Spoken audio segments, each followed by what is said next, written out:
Look, he said, and everyone felt silent at once.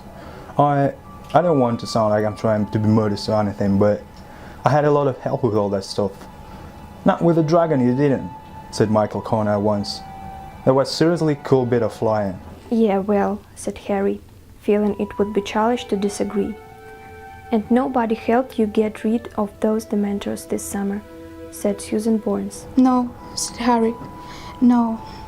Okay, I know I didn't mean of without help, but the point I'm trying to make is... Are you trying to whistle out showing us any of this stuff? Said the Harry Smith. Here's an idea, said Ron loudly, before Harry could speak. Why don't you shut your mouth? Perhaps the word whistle had affected Ron particularly strongly. In any case, he was non-looking and the Harris as to the world like nothing better than to trump him. The Harris flashed. Well, we've all turned up to learn from him, and now he is telling us he can't really do any of it, he said. That's not what he said, snarled Fred. Would you like us to clean out your ears for you? Inquired George, pulling a long and lethal walking metal instrument from inside of the uncle's bags. Or any part of your body really, we're not fuzzy where we stuck this, said Fred. Yes, well, said Hermione hastily. Moving on, the point is, are we agreed? We want to take lessons from Harry. There was a murmur of general agreement. The Harris folded for his arms and said nothing, though perhaps it was because he was too busy keeping an eye on the instrument of Fred's had. Right, said Hermione, looking relieved that something has been settled. Well then, the next question is how often we do it. I really don't think there is any point in meeting less than once a week. Hang on, said Angeline. We need to make sure this doesn't clash with our Quidditch practice. No, said Charles, not with us. Not us, added Zachary Smith. I'm sure we can find a night that suits everyone, said Hermione, slightly impatiently. But, you know, this is rather important. We are talking about learning to defend ourselves against Voldemort's Death Eaters. Sirius's delight at having the house full again, and especially at having Harry back, was infectious. He was no longer their silent host of the summer. Now he seemed determined that everyone should enjoy themselves as much, if not more than they would have done at Hogwarts. And he worked tirelessly in the run-up to the Christmas day, cleaning and decorating with their help, so that by the time they all went to bed on Christmas Eve, the house was barely recognizable. The tarnished chandeliers were no longer hung with cobwebs, but with garlands of holly and gold and silver streamers. Magical snow glittered in heaps over the threadbare carpets. A great Christmas tree, obtained by Mundungus and decorated with live fairies, blocked Sirius' family tree from view, and even stuffed elf heads on the whole wall for Father Christmas hats and bricks. Harry awoke a Christmas morning to find the stack of presents at the foot of his bed, and Ron already halfway through opening his own, rather larger pile. Good haul this year, he informed Harry through the cloud of paper. Thanks for the broom compass, it's excellent. Beats Hermione's. She got me a homework planner. Harry sorted through his present and found one with Hermione's handwriting on it. She had given him, too, a book that resembled a diary, except that every time he opened a page, It said aloud things like, do it today or later you pay. only one Pyrrhus was still in battling, apparently unaware of the new arrival. Harry saw Sirius duck Bellatrix's jet of red light. He was laughing at her.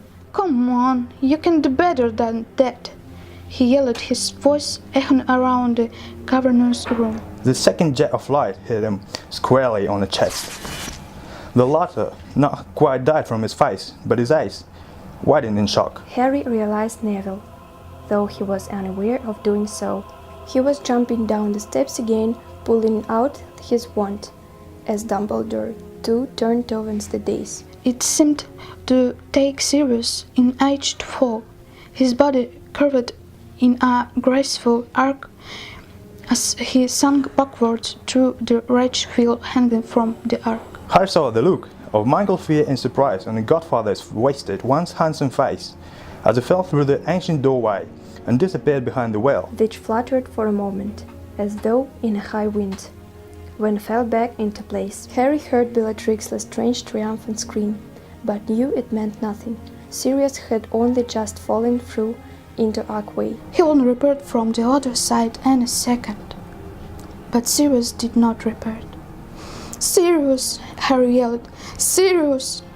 He had reached the floor, his breath coming in searing gasps. Sirius must be just behind a curtain. Harry would pull him back out. But he reached the ground and sprinted towards the dais. Lupin grabbed Harry around the chest, holding him back. There's nothing you can do, Harry.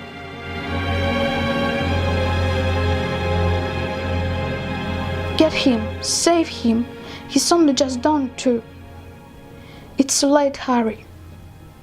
We can still reach him. Harry struggled hard and viciously, but Lupin would not let go.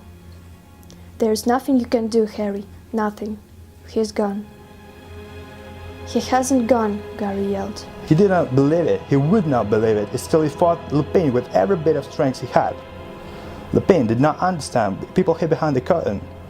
Harry had heard them whispering the first time he had entered the room. Sirius was hidden, simply rocking out the side. Sirius, his beloved. Sirius! He can't come back, Harry, said Lupin, his voice breaking as he struggled to contain Harry. He can't come back because He is not dead, roared Harry. Sirius! There was a movement going on around them, pointless bustling, the flashes of more spells. To Harry was meaningless noise. The defective curses flying past them did not matter. Nothing mattered except that Lupin should stop pretending that Sirius, who was standing feet from them behind that old curtain, was not going to emerge in any moment, shaking back his dark hairs and age to re-enter the battle. Lupin dragged Harry away from the dais. Harry, still staring in the archway, was angry as sorry as now for keeping him waiting. But some part of him realized, even as he fought to break free from Lupin, that Sirius had never kept him waiting before.